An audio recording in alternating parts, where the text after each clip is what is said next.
With me today is Dr. Meagan Kruger. After spending 12 years as a medical doctor, Meagan walked away from her career in medicine to become a certified coach and peer counsellor.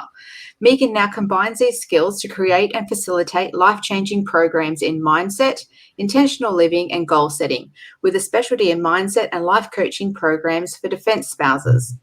Meagan is also a military spouse herself, a homeschooling parent, and she loves caravan and travel. Welcome, Meagan, and thanks for joining me today. Thank you so much for having me. So I stumbled across Meagan somewhat by accident, as we're both members of a female entrepreneurs group, and I read a comment Meagan made on somebody else's post about leaving medicine, and I was like, what? I have to speak to her.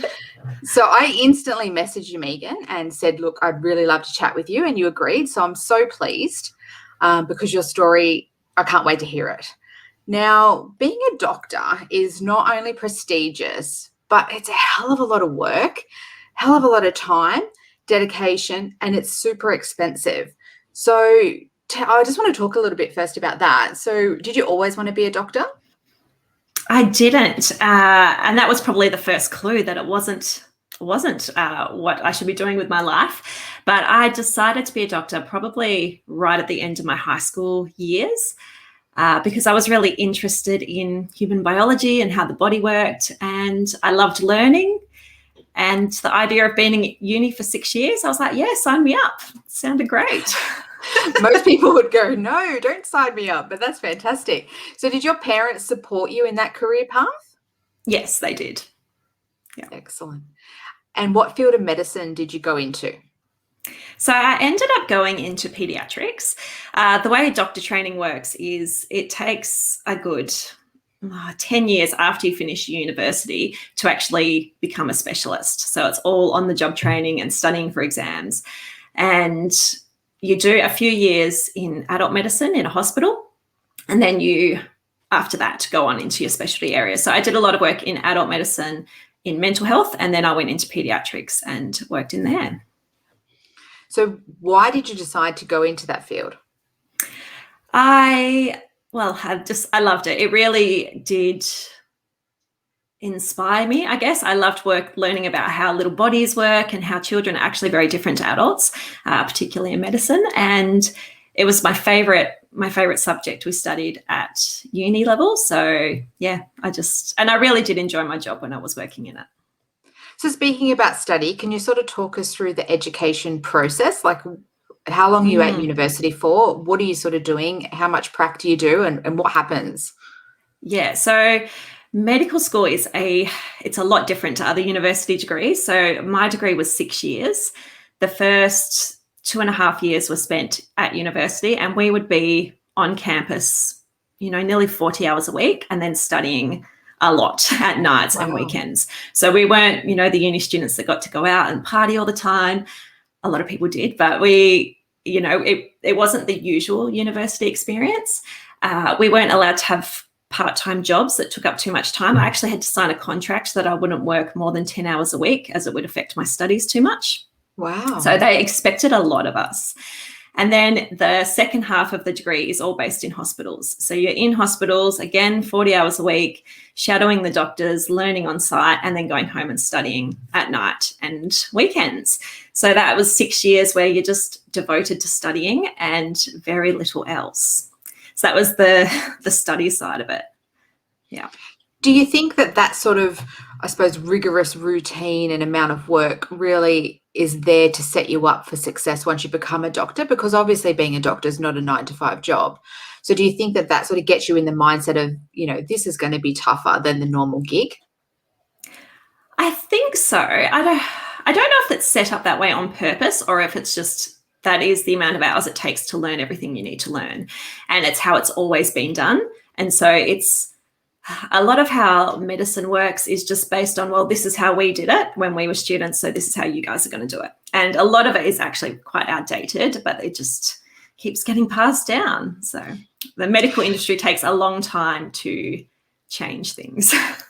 Oh, look, I think education in general just takes a long time to change things. I know my son read in his senior years at school the same book that I read in my senior years. So it's just like, when are they going to change it? But, I suppose medicine, is evolving, but it's also something that they know a lot about, and, the body is what the body is. So yes, I'm not qualified to even comment on that. So have you got any insights into anything a medical student can do to make their time at university a little bit easier? Good question. I think trying to maintain some kind of balance and to keep some kind of interest outside of that, it's challenging to do, but it does set you up for the future, because everyone thinks that life will be easier once they finish university and get to work. If anything, it gets harder. The hours actually get harder. So if you are practiced at, keeping up some hobbies and things when you're a student, it makes working life easier as well. So that's probably my biggest tip, is to make sure you don't give everything to medicine, because it is, at the end of the day, it is a job, and we have so many other facets of our lives that we need to be looking after at the same time. Yeah, definitely. Now, after you graduated, what happened? Where did you go? So after we graduate, you do 2 years as a junior doctor, as an intern and resident, and this is somewhere where you don't really have a lot of choices in jobs. Each state, you're allowed to apply in each state. At the time I went through, you were guaranteed a job in your home state, which for me was Victoria. So I was guaranteed a job in Victoria. But by this time, I had a partner who was in the military, and I had to apply for different states because we weren't sure where he was going to be. So I ended up following him to New South Wales and did my internship and residency in New South Wales. And that, again, it's a huge commitment, a lot of hours. We worked in my intern year. I probably had 2 days off a month, long weeks, long hours. Some days you'd be at the hospital for 17 hours. That was your rostered shift. So that's crazy. Yeah. So how difficult was it to be able to switch off from all the chaos that sort of was going on around you? Like doing 17 hours a day, how do you function?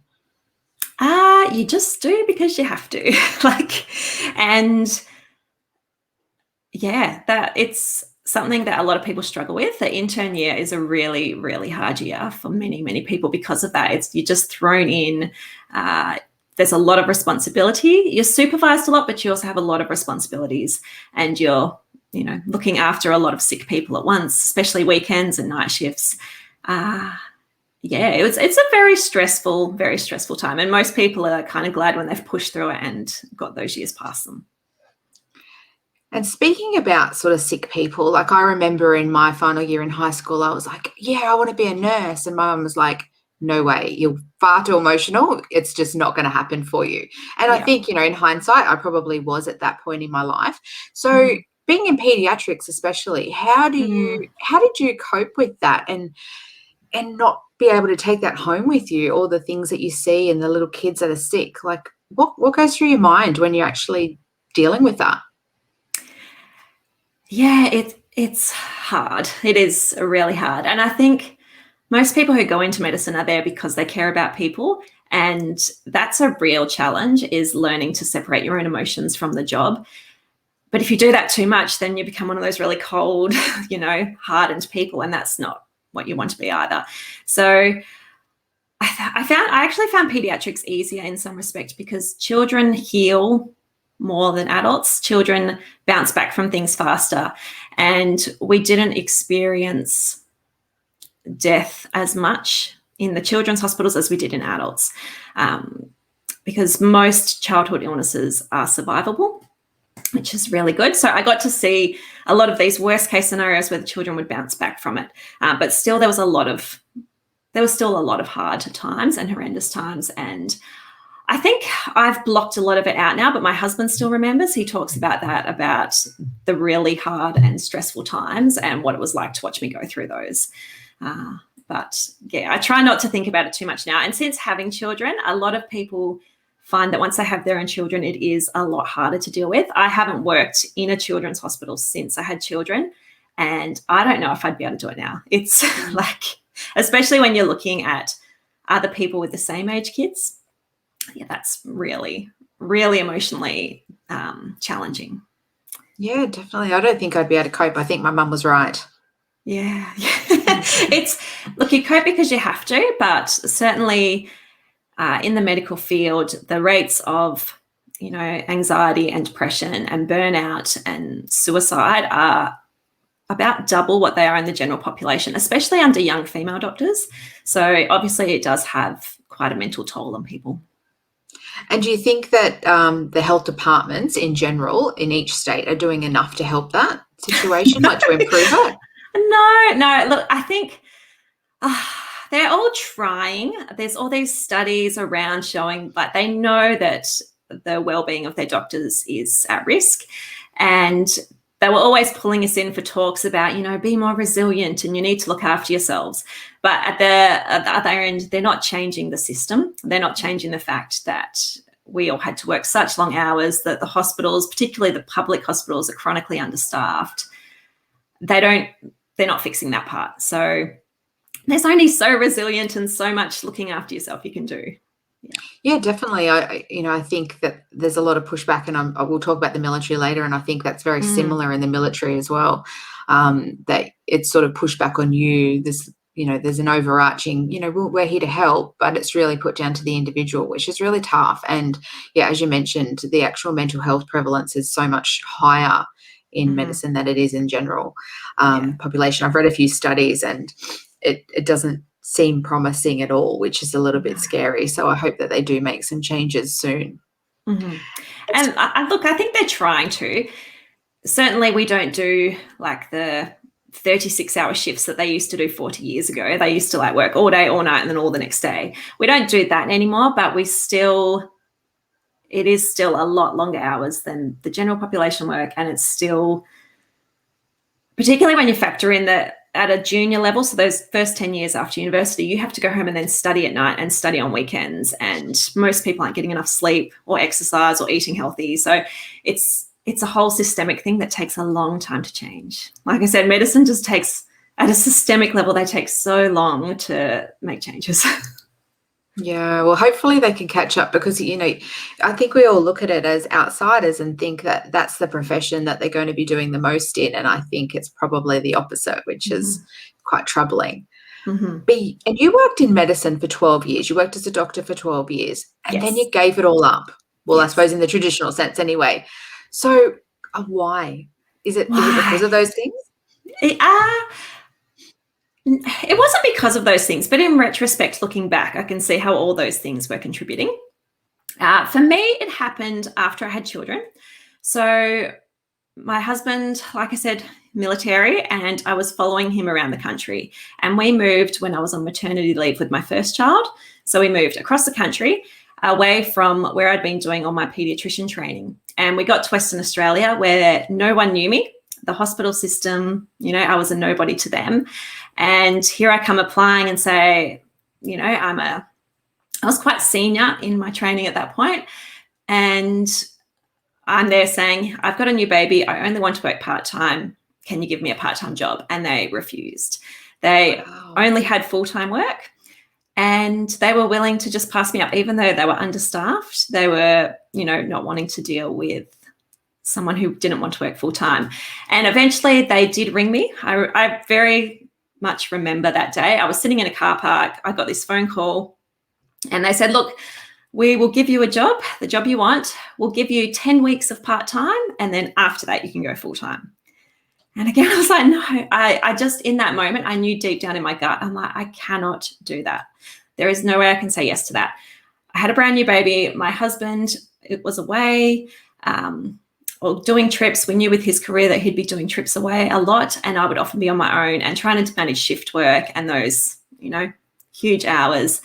With a small child, it just wasn't what I wanted to do. And so I said, no. And that really surprised me at the time. I was like, what am I doing? But yeah, I made that big choice right then and there. And the way it works is they were the only people that I could work for. There is only one employer in Western Australia who hired people of my job description. So that was pretty much just closing the door on that. And I thought, right, well, I'll just go and do something else for a couple of years, and maybe on the next posting I can get back into it. And I did. I found a really good part-time job, which I loved, in a totally different area of medicine. And then then my husband's defence career took a different path, and I had to make that decision that no, I wouldn't be going back to my pediatric world at all. But I had that door slightly open for a couple of years before it was really closed. So just to get a little bit personal, do you feel like a little bit of, I suppose not resentment, but do you feel a little bit of like you had to make a decision because like military life is so demanding? Like, or you know, if he was in a different job, would you still be in medicine? Probably, but it probably wouldn't have been the right path for me, if that makes sense. So being forced to take that time off and then eventually leave was probably the best thing for my own well-being and for my own life path, because I was able to really, I guess, reassess what was most important to me. And then I found a coach, kind of stumbled upon a coach, and I did some work with them and figured out that, hang on, medicine and hospital medicine was not the path I wanted to be on anyway. But if we had just stayed in one spot, if we'd been in Sydney, which is where I did my pediatric training initially, if we'd stayed there, I probably still would be working there. Right now, I'd probably be a pediatrician somewhere, still working lots of nights, still working lots of weekends, and not seeing my children much, which is very much the story for most of my peers, that's where they are now. And to be honest, I look at their lives and I'm like, I'm really glad that I'm not in that position now. And so I'm grateful that my husband's career took us the way it did in the end. Yeah, well, look, everything happens for a reason. And I really admire the fact that you were able to, you know, sort of park your career. But I also think, you know, it's quite troubling to hear that, you know, Western Australian Health were not willing to, I suppose, accommodate, you know, a young female's career and be able to offer them part-time, because that obviously was a huge contributing factor to that decision as well. And I know that, you know, my personal doctor, she's also taking a different career path at the moment. And, you know, she's only practicing medicine like 1 day a week or something like that. So you have to know you're sick, you know, 2 months in advance to get an appointment. And I find it quite troubling that we are losing so many young doctors, especially young female doctors who are really, really good doctors. And I think, you know, more needs to be done to keep, you know, people like you within the health system. So do you feel any sort of obligation to sort of ever go back to being a doctor? I did feel the guilt early on, but I've since really processed that fact that other people in other careers don't. Like in any other career, it's acceptable that if it's not the right decision for you, that it is okay to get up and leave. But certainly in the medical world, the culture is very much, why on earth would you throw this all away? And it's the things that doctors say to each other. So I'm in a few groups with thousands of doctors who are looking for alternative career paths. And often when they first say, here I am, I'm not enjoying this career, I'm not enjoying my life, I want to do something different, so many people will jump in and say, oh, but you've given so many years of your life to this, and think of all that training. And, you know, some people will even bring up that it's our, what's the word? You know, the society needs us to do this. It's not fair to the rest of the world to quit. And it is really, so it makes it really hard for those doctors who do want to jump, because there is all that pressure of don't do it. So. Yeah, definitely. Do you think that contributes as well to the, you know, the high rate of mental health issues within medicine, is because it's really not acceptable to be able to say, hey, I'm not enjoying this? Yes, probably. And also that most people don't even realize that there is alternatives, that they don't have to stay doing that job forever. There are so many people who they hate their jobs, or not really hate their jobs, but hate the lifestyle that comes with the jobs, or the stress that comes with the work, or the lack of say in your timetables and things that come with it. There's a lot of people that really aren't enjoying that, but they don't see any other way out. They're like, if this is all I've done for the past 20 years, what else is there? And that's really disheartening to see that's a really common mindset, that, you know, there's no other way. I just have to stay on this treadmill forever. And I think that's sort of common across, you know, all industries. People, you know, in various different jobs feel obligated, I suppose, to stay in a role because they have trained for it and they've gone to university and they've paid a lot of money, but really they're not happy. And a lot of people that I've spoken to just during this podcast have, been on that sort of similar path and then made massive career changes, which is, really admirable, as I said to you before. But do you, as a doctor, because obviously you have to be accredited to be a doctor, do you have to do anything to maintain that accreditation? And if you don't do, something within the medical field, do you lose that, everything you've done? Yes. So for the first few years when I was trying to maintain that I would go back into pediatrics one day, I had to maintain 50 hours a year of study, which is quite a lot because it has to be, they're very particular about the type of study. It has to be courses and things.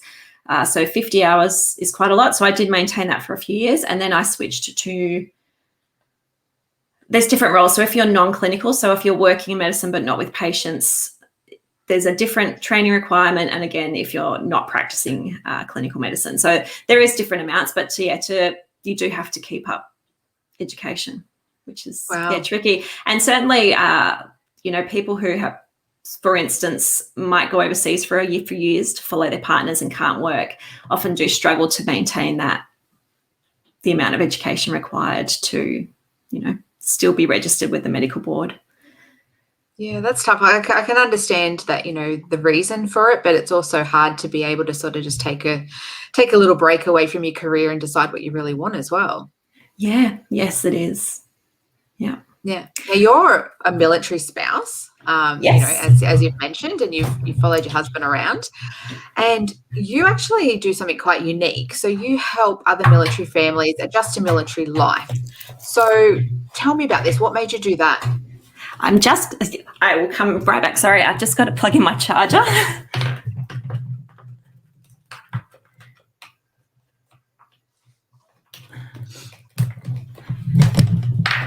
Apologies for that. I think one of the kids pulled it out when I wasn't realising.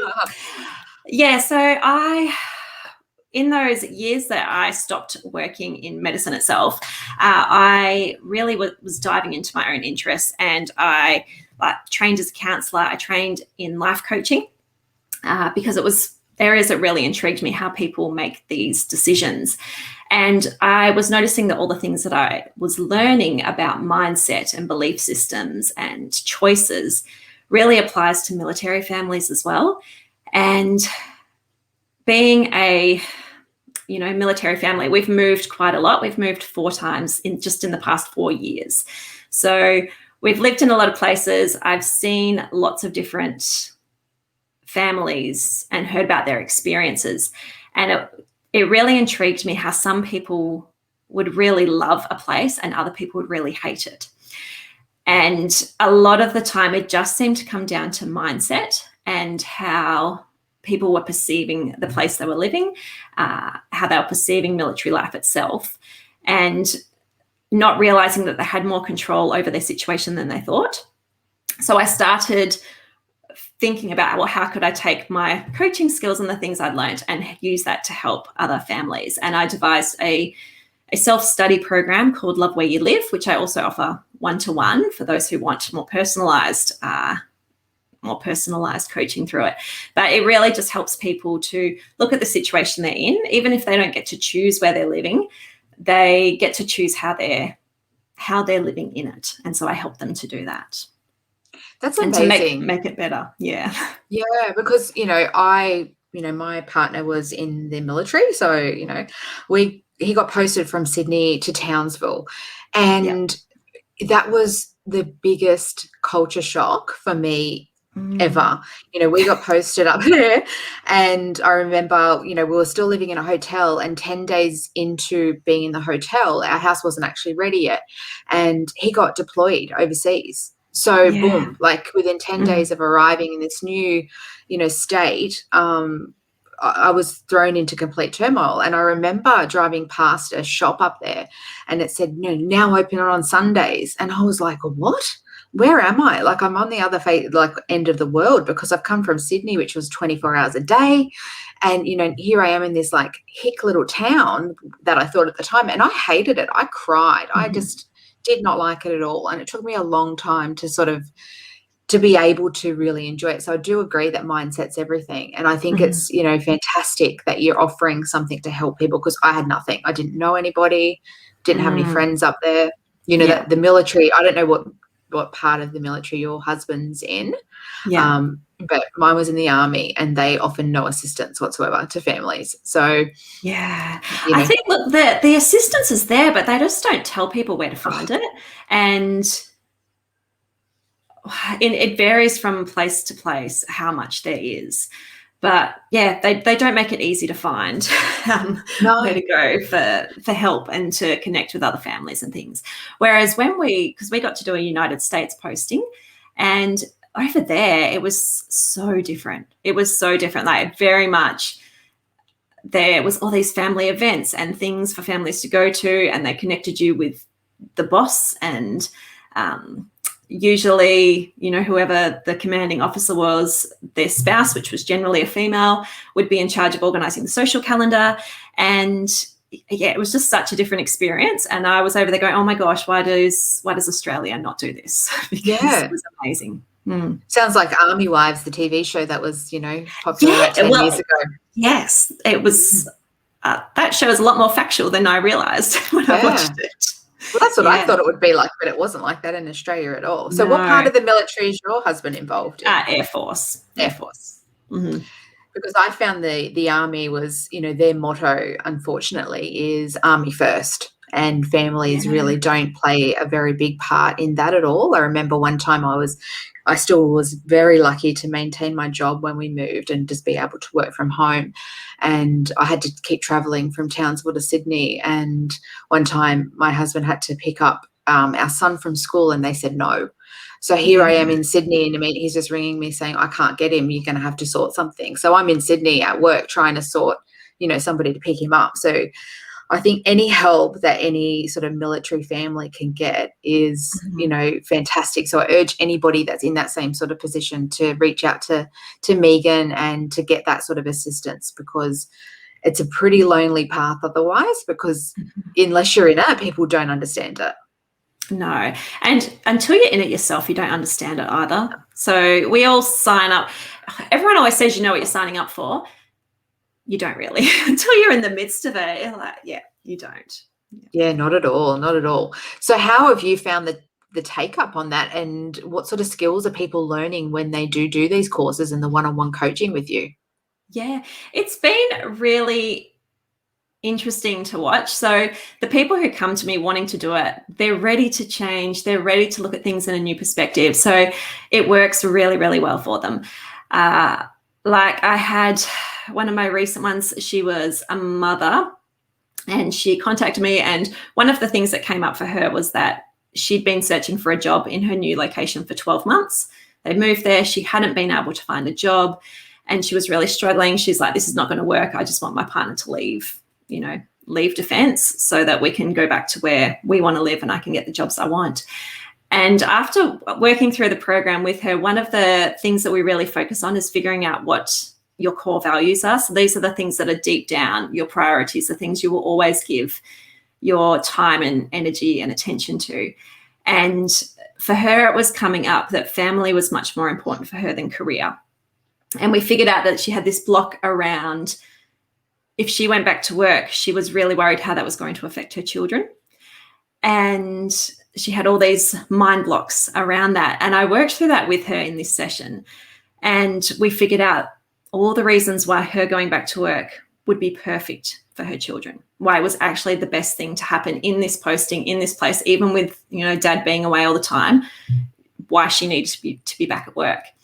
And usually we go over that a bit more in the following session. But when she came back to me 7 days later, she's like, I have a job.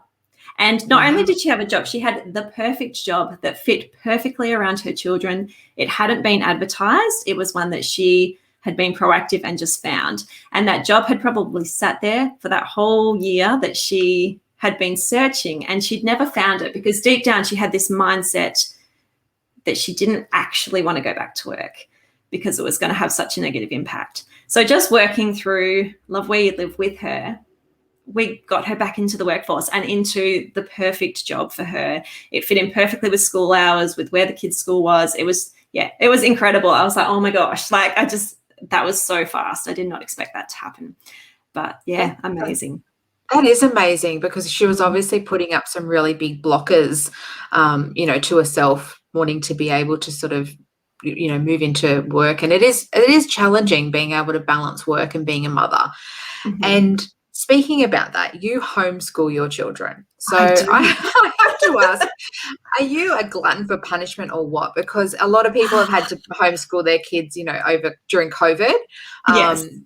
And they've done it, reluctantly and almost, pulled their hair out.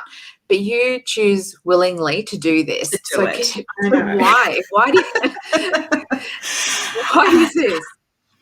So the isolation schooling that everyone else has had to do is not what homeschooling is like. It really isn't. I was watching all my friends go through that, and I'm like, oh my gosh, I would not be able to do that.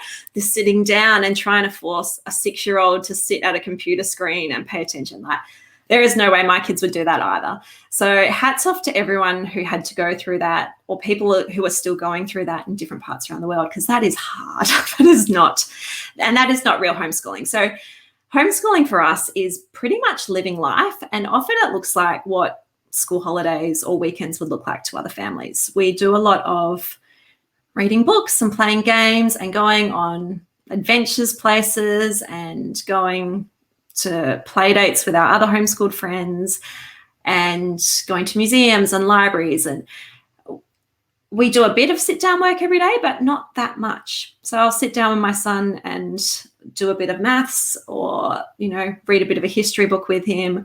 And that's kind of school done for the day. And then we get to go and do all this other stuff that still counts as homeschooling. So yeah, real homeschooling is very different, and it's not as hard as isolation schooling was. Certainly there is some hard parts to it, and there are some days that I'm like, why am I doing this again? But most of the time it is a really positive experience, and we really enjoy it. So that is such a far cry from your education background, I suppose, because yours was so regimented and you did it for so long, and it was all about study, study, study. So do you think that's part of the reason why you chose to homeschool your kids? Oh, good question. I guess I've always been really interested in education. Like I said, that's part of the reason I signed up to do medicine in the first place, because I love learning. I still love learning now. I'm always signing up for new things. So education is a really big value of mine. And when my oldest child was a toddler, I was looking into how our education system works and all the different school options. And I really wasn't pleased with what I saw. At that point, I was also working in a medical school. I was working in a teaching role, and I was seeing the other end, the students who are coming out of our system. And a lot of them, well, they would have been similar to what I was. They were expecting to be spoon-fed information all the time. They just wanted to know what was on the exams. They didn't want to learn any extra. They wanted to learn, what do I need to know? That's it. And a lot of them really had no idea about, I guess, their own self and the things that were important to them. And I was like, oh my gosh, this is what our education system is training our kids to do. So I wanted something different for my children. I looked around. My oldest son showed us very early on that he was going to have different education needs as well that a lot of public schools wouldn't be able to address. And moving around as a military family, it's hard to find different options than just the local public school, because like in Sydney, some of the private schools have waiting lists. You have to go on a birth, and that is just not an option for us, because I can't tell you where we'll be 2 years from now, let alone in 6 years when my kids are all in high school. So yeah, I accidentally, I guess, found out about homeschooling. It wasn't something I ever planned on doing. I stumbled into it initially and then went, hang on, this is actually a really good choice for our family.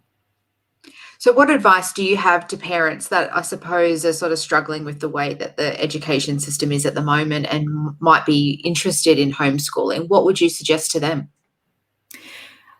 To think of it as a valid option. So homeschooling used to be very much a peripheral thing. It was only something people did if they had strong religious beliefs or very alternative beliefs. 20, 30 years ago, those were the people who were homeschooling. Whereas these days it is much more mainstream. There is a lot of families choosing to do it for lifestyle reasons, for, you know, wanting to be able to travel, or because they want to personalize education for their kids. So it's very much, it's an option now that should be considered alongside all the other school options you have. For a lot of people, they won't know anyone who homeschools. So the best thing to do is to find where your local homeschool families are. There is a lot of really good Facebook groups now. If you put in Homeschool Australia into Facebook, you will find huge Facebook groups, or homeschooling in your local region. And most homeschooling families are very happy to chat about their experience, because we all know how hard it was at the beginning. And so we're always happy to chat to other people about what it's like and what's involved. And, you know, I started going along to homeschool groups and excursions when my son was 4. So he's been around other homeschooled kids his whole life now. So that's, for him, normal. My younger two, they've grown up with it. So for them, it's all normal. So once you start to meet other homeschool families, it just becomes normal and a valid choice, same as choosing between your local public school and private school and Catholic school. You know, there's also homeschooling. Now, you mentioned before it was sort of a lifestyle choice, and Yes. you absolutely love travel and you love Yes. caravans. I noticed on your Instagram you had this awesome caravan that you bought. So Yeah. can you tell us a little bit about travel and what you get out of it, and how difficult it is to travel with young kids and what you do to keep them occupied?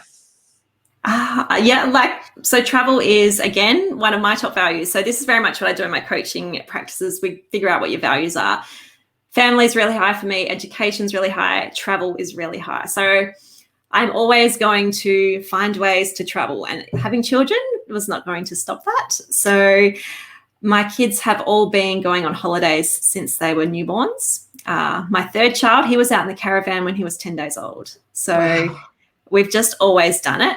It fits in really well with our life. So like when we went to the United States, the kids and I would just explore and go places. And whenever my husband had a free day or a free weekend, he'd be with us off exploring different places. So it's what, again, my kids have grown up with. They're used to flying. They're used to doing long drives. It's not as hard as people think it will be once they're used to it. So yeah. But we go out. So we have multiple caravans now. We rent out the ones that we're not using, and we take the caravan out at least once a month, usually more. So depending on what kind of shifts my husband's working, we'll take it out. And we then do a few big trips each year as well. And this year I'm aiming the times when he is away. We've got a new little tiny van that is going to be my one to take the kids out in when he's away. So we'll see how that goes. I haven't done a trip alone with the kids yet, but not in the caravan. I've done like hotel trips with them, but that will be interesting, doing caravanning with the kids alone. Yeah, you'll have to check back in with me and give me an update on how that goes. Yeah, I'm looking forward to it. I'm a little bit nervous, especially towing. Like, I've learnt to tow the vans, but I still get a little bit nervous when I'm doing it by myself. So Yeah, I think reversing is probably the hardest thing. yes. Now, you talked earlier about your values, and I suppose the values are pretty much sort of your non-negotiables in your life, and you have placed health and well-being and intentional living really high on that list as well. So first of all, do you think that travel fits into that whole overall mindset and the way that you can live with intention? And have you always practiced that, or did that sort of happen and come about when you left medicine? Yeah, so intentional living for me is all about living what my top values are. So knowing what they are and making sure I'm living those every day, and incorporating those into my life every day. And I think it was something I used to do. Well, we all kind of do it without realizing, but once you know what your values are, you can be much more intentional about it and really filling your buckets in those ways. So I learnt about values when I first said no to going back into pediatrics, when I said no to that full-time job. I did for a while. I was very much like, what am I doing with my life? Who am I if I'm not a doctor? I went through that transition, and it was also at that stage of, who am I now that I'm a mother? Because most mothers go through that. This is a huge change in my life. Like, who even am I now? And I fell into a program run by two women who, they didn't call themselves coaches back then. It wasn't a buzzword back then like it is now. But they certainly did coaching work with me without calling it that, and taught me about values and how it works. And since then, I've run with it. I've gone and learned more about it and trained in it myself, because it really makes a big difference when you know what's important to you. Then you're able to just live it. And again, health and well-being, like you said, is one of mine. Probably part of why I went into medicine as well. I'm fascinated with that topic. And through my medical years, I was fulfilling my health and well-being by learning about it as opposed to doing it. Whereas these days I focus on doing it, not just learning about it. So looking after myself and my own well-being and that of my children and my husband as well. Now, a lot of people that I speak to, they sort of come to that realization that they want to live with purpose, they want to live with intention, and they want to sort of place their own health and well-being, higher up on the list than that they previously did. And a lot of those people have done that after they've made some big career choice or something drastic has happened in their life. How can we get to that point where we're making those decisions before it's due to something catastrophic or something major? Like, how do you get younger people to go, you should do this from, your younger years, instead of waiting until, you're 30, 40, 50 years old before you make these decisions and find happiness? Well, it's a really good question, because the way we teach our kids, our education system is actually not set up for that at all. And I think that's part of the reason that so many of us get to adulthood and like, what am I even interested in and what am I doing with my life? Because we're never taught to think about that for ourselves. So as a parent, you can role model that to your children from an early age. So my children know that some things are more important to me and that sometimes they will have to wait. Even if they don't like me going off to the gym at nighttime, that is important for me. And they get to see how I look after my own values from an early age, and then also supporting your children in whatever they're interested in their early years. So, for example, my son at the moment, he's really into Rubik's Cubes. I have no interest in Rubik's Cubes, at all. At all. But I'm supporting him in it, because to him, it's obviously filling some value of his. It's filling... No, it's something he knows he's really interested in at the moment.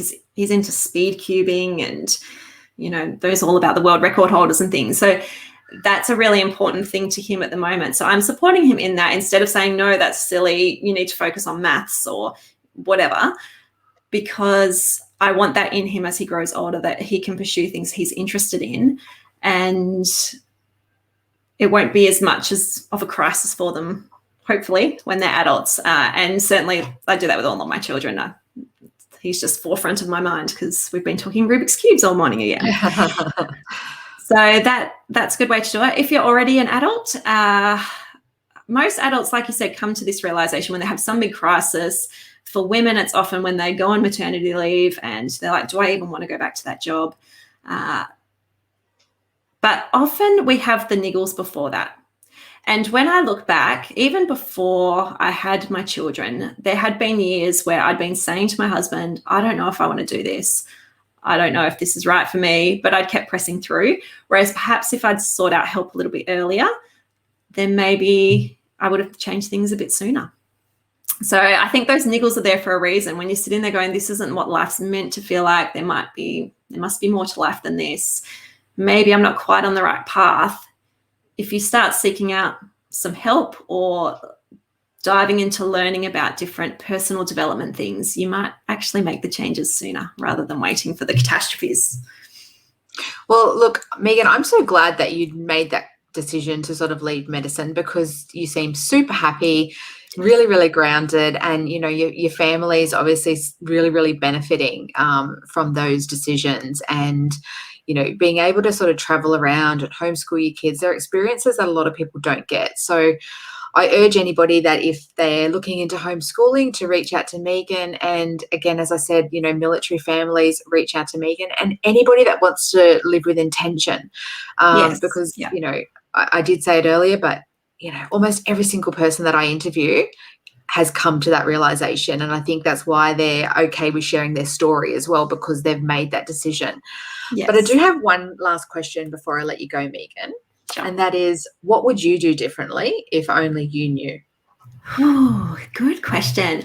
I actually don't regret any of my life choices because they've led me to where I am now. And I know it's such a cliche thing to say, but I have learnt big lessons along the way.